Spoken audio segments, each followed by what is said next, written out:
If you've ever felt guilty for saying no, if your stomach twists every time you try to stand up for yourself, if you walk away from conversations thinking, why didn't I speak up? This video is for you.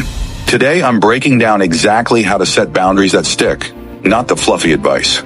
I'm talking about the tools you need when you're dealing with manipulative people, guilt-tripping family, and anyone who treats your kindness like a weakness.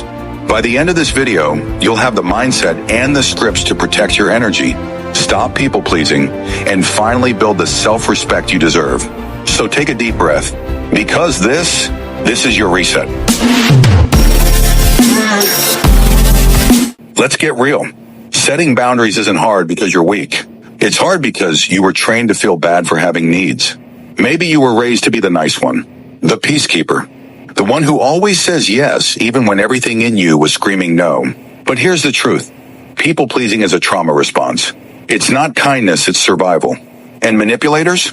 They love people who are afraid to say no. So let me say it loud for the people in the back. Every time you avoid setting a boundary, you teach someone that your needs don't matter. But the good news, you can unlearn that pattern, starting now.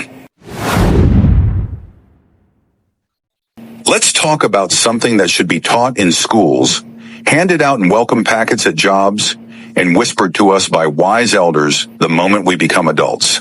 Boundaries.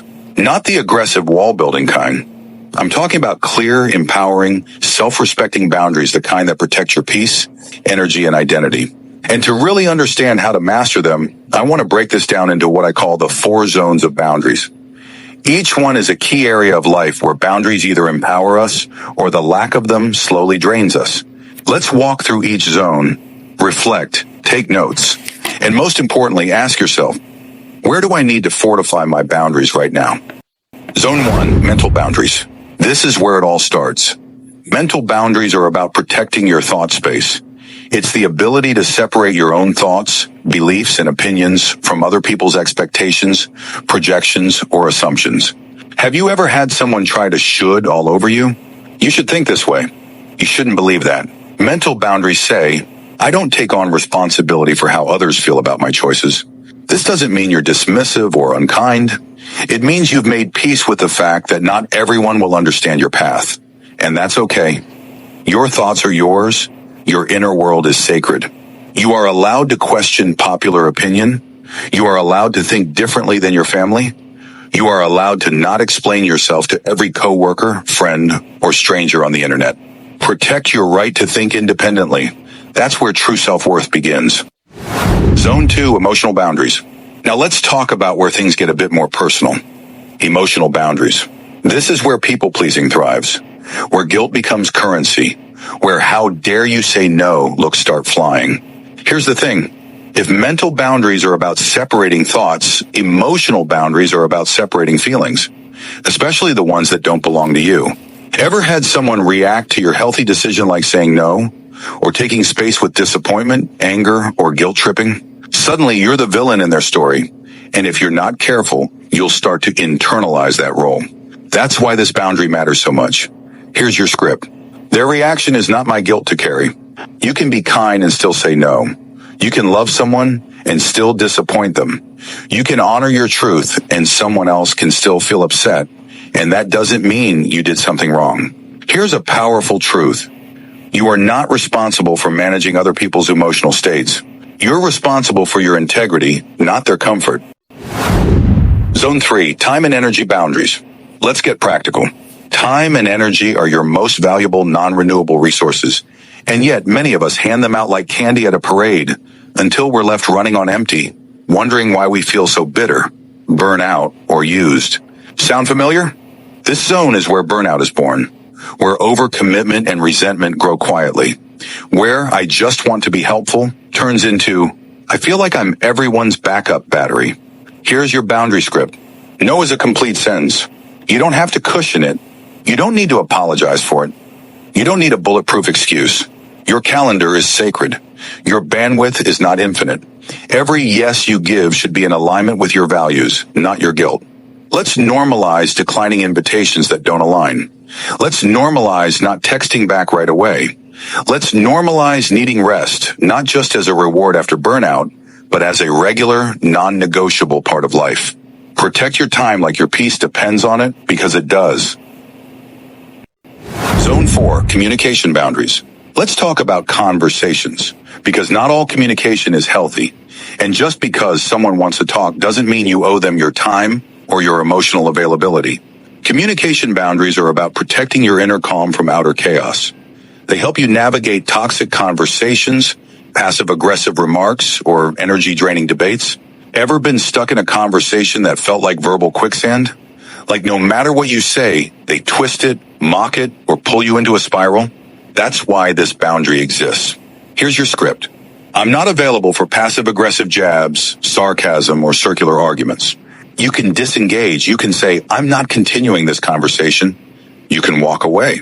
Boundaries in communication are not just about what you say, they're about what you won't say anymore, what you refuse to entertain.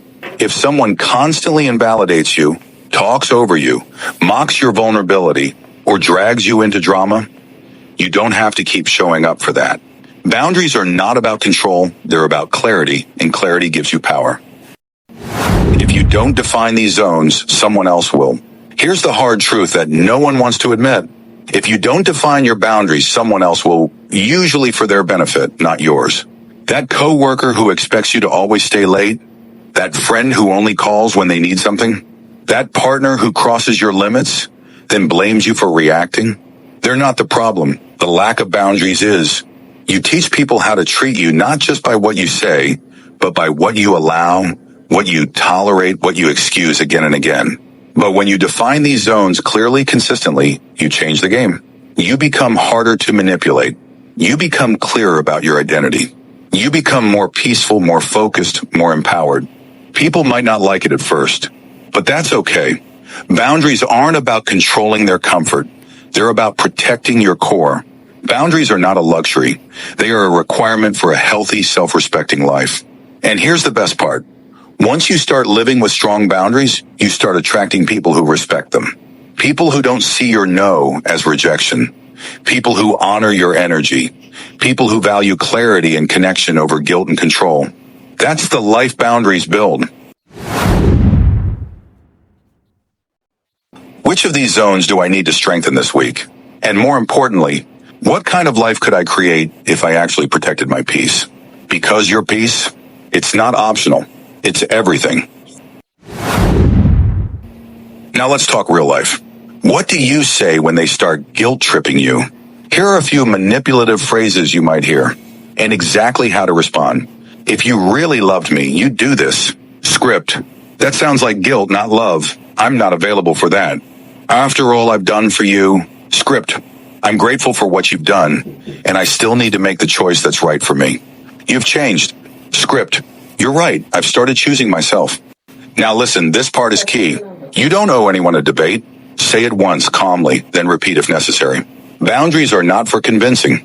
They're for protecting. When you start setting boundaries, expect resistance. Some people will test you. Some will push harder. Because the old version of you, the one who tolerated everything, benefited them. But let me say this clearly. The people who truly care will adjust. The ones who only loved your compliance, they'll fade. And that's okay. Every time you enforce a boundary, you build self-respect. And that is how you stop tolerating the bare minimum. So here's your challenge for the week. Pick one non-negotiable, just one. Write it down, commit to it, and enforce it. Example, I will not respond to messages that are emotionally manipulative. So what's your non-negotiable this week? Drop it in the comments. And if this spoke to you, my book, Let Them Limits, dives even deeper into how to create real, lasting boundaries without guilt. The link's in my bio. Go grab your copy today. Please subscribe and share this with someone who needs a boundary breakthrough. Next week, we're talking about relationship red flags. You won't want to miss it. And always remember, boundaries aren't rude. They're required.